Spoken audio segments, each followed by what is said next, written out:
This video will walk you through the replacement of a sediment filter. It is located inside of the sediment filter housing. The sediment filter shipment will include a replacement gasket and silicone lube, and the new sediment filter.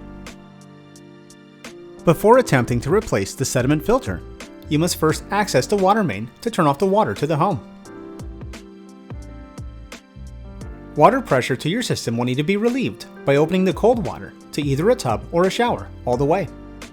If your system has a shutoff valve, go ahead and turn that off as well. The tanks from your system will also need to be set to bypass. This includes any filtration tanks or softening tanks. The sediment filter is filled with water, therefore a bucket should be placed beneath it.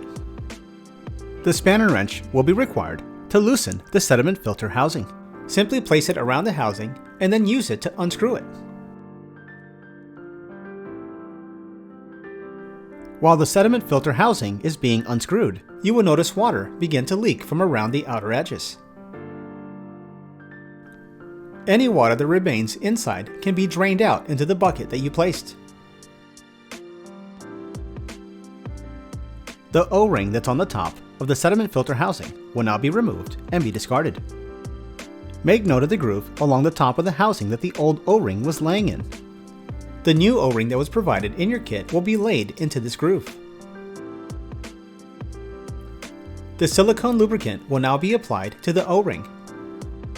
Apply an even coat, and then it will be spread out using your finger.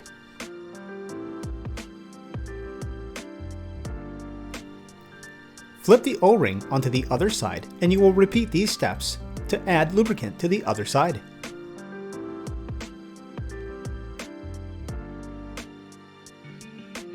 Remove the protective packing film from the sediment filter. Make note of the nipple that's found inside the sediment filter housing on the bottom. The opening of the sediment filter will be placed onto it. Align the sediment filter housing with its mount, and you'll twist it in place.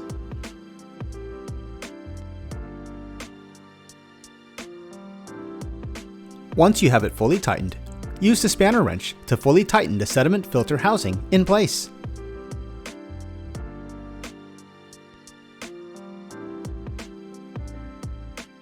The spanner wrench can then be stored onto the opening of the bracket of the sediment filter.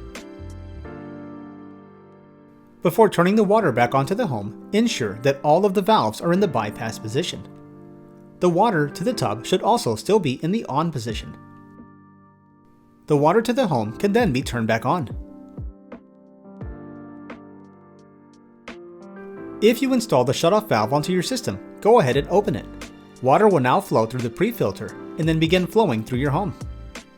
You will need to inspect the areas around the sediment filter to look for any leaks. If any leaks are detected, use a spanner wrench to fully tighten the sediment filter housing.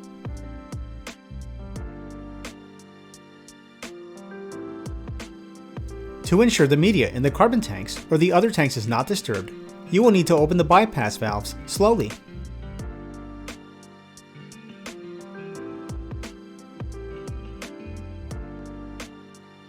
Repeat for any other tanks that are in your system.